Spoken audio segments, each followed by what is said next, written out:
这是37小时的火车旅行记录，乘坐绿皮车的卧铺车厢，从中国大陆南端的广州市出发，抵达东北城市沈阳。整趟旅行经历3个白天，在火车上度过2晚。列车要经过广东、江西、安徽、河南、山东、河北、天津、沈阳等7省1市，几乎快要纵贯整个中国大陆。中国南方与北方不同的景致风貌尽收眼底，在火车上吃住，与同行者的交谈也是一种独特的体验。现在我们正式进入37小时中国铁路纵贯之旅。在我心中，广州站是中国最霸气的火车站，不是因为它人流量大，而是因为它顶上的2句标语：统一祖国，振兴中华。我乘坐的列车是 T227 次，起点是广州站，终点是牡丹江站。37小时后，我将在沈阳北站下车。T 字头列车全称为特快旅客列车，曾经是中国铁路客运列车中最快的一种，但随着动车和高铁的诞生，曾经是顶流的 T 字头列车，如今成了大家口中最低端的绿皮车。虽然从小甜甜变成了牛夫人，但绿皮车串联了几代人的家乡和他乡，还串联了他们的青春与理想。现在许多人都有绿皮车情怀，实际上他们怀念的是绿皮车上滚烫的青春和奋斗的岁月。中国的卧铺车厢，床铺一侧分为3层，因为方便和舒适度不同，价格也略有差异，下铺最贵，上铺最便宜。我这次只买到了中铺，旁边的隔板上印着中国极负盛名的男歌唱家。曾经有一个夜深人静的夜晚，我听他的那首《天堂》，流下了感动的泪水。如今他唱着，我们一起学猫叫，一起喵喵喵喵喵，让我突然觉得故乡也没有那么值得怀念。多年前，我曾是一位经常出差的销售员，坐着绿皮车天南海北的跑。当时有一首打油诗描述我们这个群体：身背假冒皮包，兜里100钞，远看像归国华侨，近看像港澳台胞，见面就点头哈腰，一开口原来是市场营销。今天给大家穿插着分享几个跟旅行相关的被坑的经历，都发生在10多年以前。我刚参加工作，那时候的治安状况远不如现在，火车站周边更是重灾区。如今的中国大地比那个年代已经是天壤之别，清朗了许多，文明了许多，绝大多数的丑恶现象已经消失了。当年我出差到太原，从太原火车站出来后，广场上有一些擦皮鞋的，那时擦皮鞋的统一价格约为2元。我坐上小凳，一位大姐便开始了作业。有点奇怪的是，她一边进行各种操作，一边嘴里念念有词，说这是给你打蜡了，这是给你护理了。我当时就感觉有点不对劲，一结账的时候果然傻眼了，24元。我当时年轻气盛，当然不会轻易就范，但出门在外也不敢搞得太尖锐。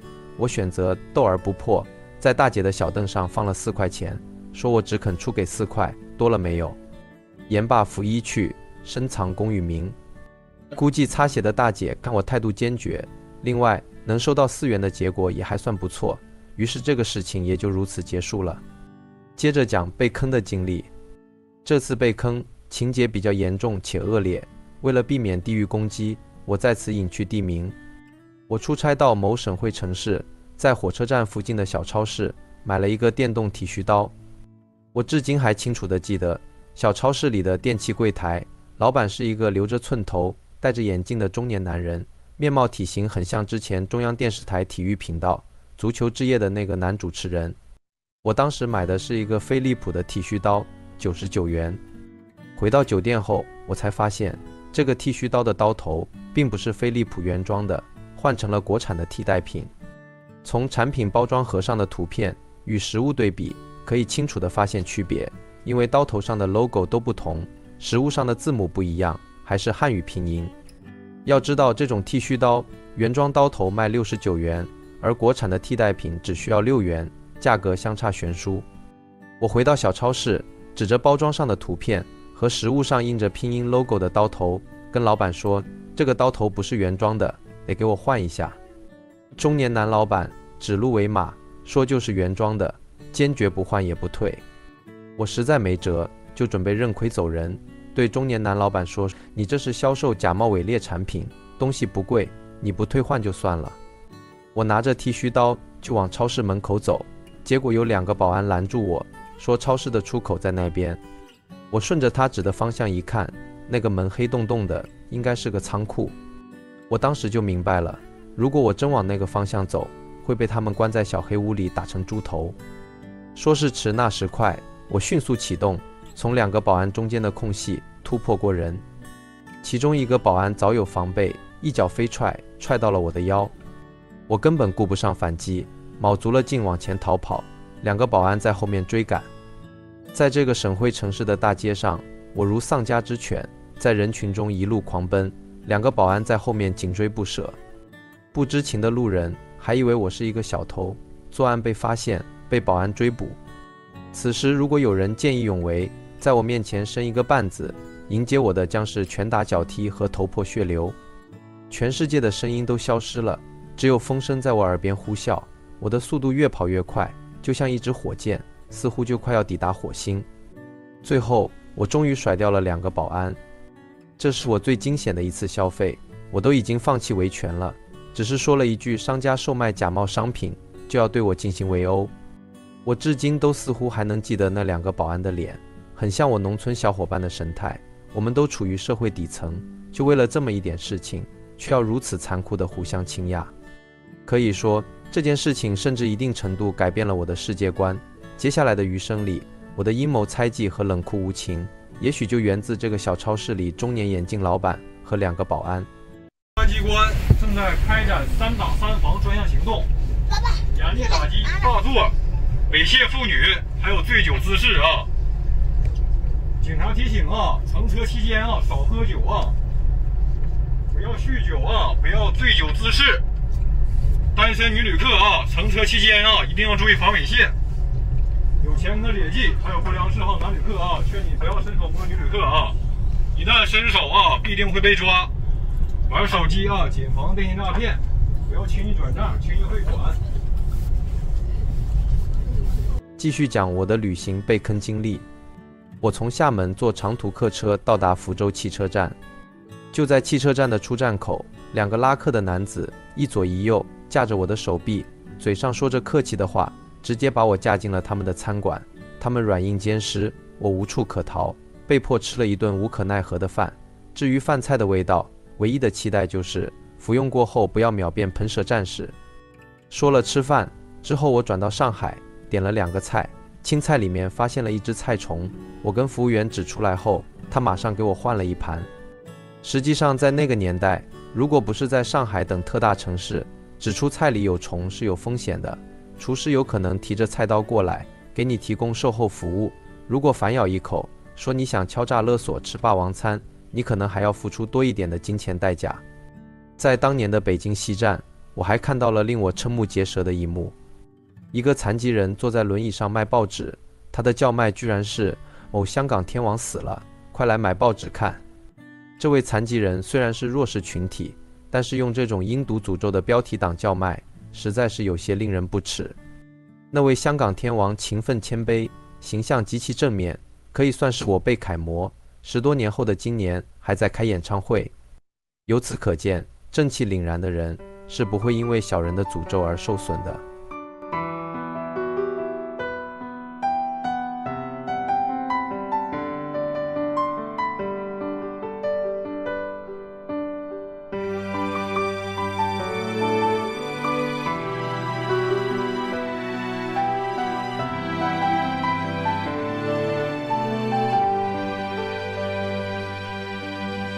开始旅程的人，像跃出水面的海豚，离开生活海洋，随心翻腾，循着河流蜿蜒，去浓雾中的小镇，远方的人们，陌生的脸庞，对着异乡的我笑得怔怔，刚说你好，马上又挥手再见，风一样的相遇，有时却留下永恒。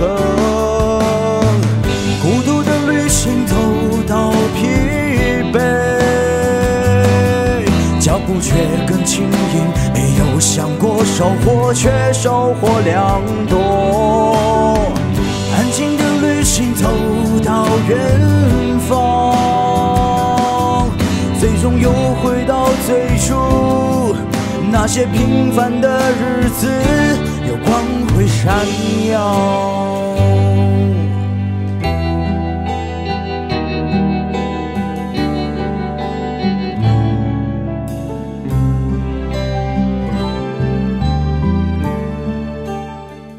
继续讲我的被坑经历，也是10多年前，我去青岛出差，在一家面馆吃完面后，递过去一张100元大钞，对方给我找钱的过程很诡异，他用奇怪的手法把他找给我的钱在我面前清点了2遍，然后交给了我，基本都是10块每张的面额居多。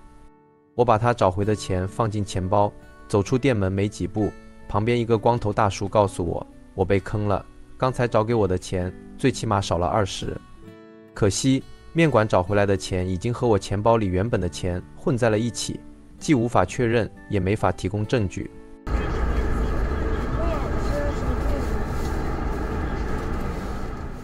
8月的风将吹来9月的微凉，夏天拉着秋天的手说，该你上场了，而我将要日夜兼程，披星戴月去追赶春天。在列车窗外摇晃的风景中，我有时会想起1、2位老友，我们坐在光影摇曳的湖边，那时手头总是很紧，我们凑完身上所有的钱，买了1包香烟，一人点燃1根，笑谈着总是不回信息的姑娘，时常被践踏的尊严和暗无天日的前程，在夜幕的掩盖下偷偷地红了眼眶。现在想来，其实当时根本不用这么悲观，年轻才是最大的资本。不说缅北相关人士关注的那一对腰子，单就只说这一头浓密的黑发，中年脱发男士想要做植发，起码也要30、50万。有一个前辈跟我说，绝大多数人在30岁之前都是会走一点财运的。事实上，他说的确实是事实。身边的朋友后来多少都搞了一点钱，买了房，买了车，结婚生子。但当我们再聚时，内心充满了友情的炙热，言行却不知道如何表达。不同圈子的不同价值观，有时候一个多余的眼神都是冒昧。一把火热的铁炬，没到温度便淬了火，逃逸出一丝冰冷的青烟。我们都知道再也回不去了。人生就是在不断的聚散中前进，就像我的这趟旅程，每一站都有人下车，也有人上车。你想要逃离的地方，是别人想要投奔的地方。在不同的时空，有不同的正确答案，没有对错，因为站在各自的立场，大家都是对的。为什么旅行会让人期待？因为旅行能让人重返童真。旅行让你短暂跳出原来的名利场和利益圈，带着简单的心情和视角，参观新鲜的风景和他人的生活。这种简单，很像童年时对未知世界的体验。